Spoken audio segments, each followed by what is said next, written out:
ఏమడిగిందా పసిగుడ్డు? మీరు ఎక్కి కులుకుతున్న గద్దెని అడిగిందా? మీరు పోగు చేసుకుంటున్న మూటల ముళ్ళు అడిగిందా? అడిగింది మల్లన్న దర్శనం. దర్శనానికి పోతా అంటే ఇవాళ కులం పేరుతో దూషించడమే కాకుండా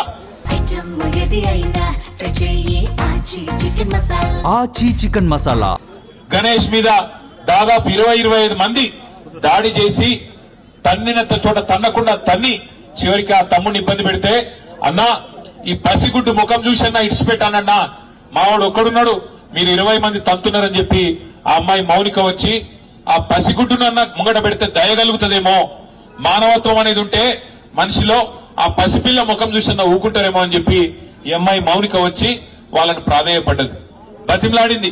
అన్నా వదిలిపెట్టండి అన్నా, చచ్చిపోతాడన్నా, కొట్టకండి అన్నా, పసిగుడ్డు ముఖం చూసి తండ్రిని వదిలిపెట్టండి అన్నా అని అడిగితే, దుర్మార్గుడు మానవ మృగం లాంటి మనిషి వాడెవడో చెత్తనా కొడుకు, వాడు కాలితో తంతే ఆ పాపని, ఇవాళ పాప చనిపోయింది.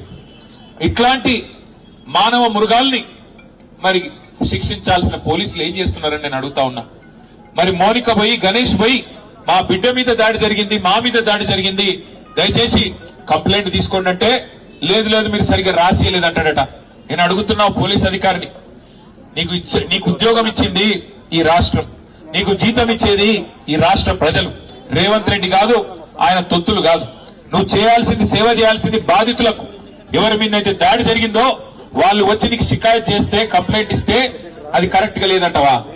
సోమోటోగా తీసుకోవాలి. నువ్వు తప్పు జరిగితే సోమోటో తీసుకోవాలి. సోమోటో అంటే నీ అంచట నీవే స్వచ్ఛందంగా తీసుకోవాలి. వాళ్ళు షికాయత్ చేసే అవకాశం కూడా ఇవ్వద్దు. కానీ నువ్వేం చేసినావు? ఇవాళ బాధితులు వచ్చి నీ తరపు నీకు ఫిర్యాదు చేస్తే సిగ్గు లేకుండా అధికార పార్టీ నాయకులకు ఫోన్ చేసి, అయ్యా మీ మీద కంప్లైంట్ వచ్చింది, మీరు వచ్చి కౌంటర్ కంప్లైంట్ ఇవ్వండి అని చెప్పి నువ్వే వాళ్ళను ప్రేరేపించి సిగ్గు లేకుండా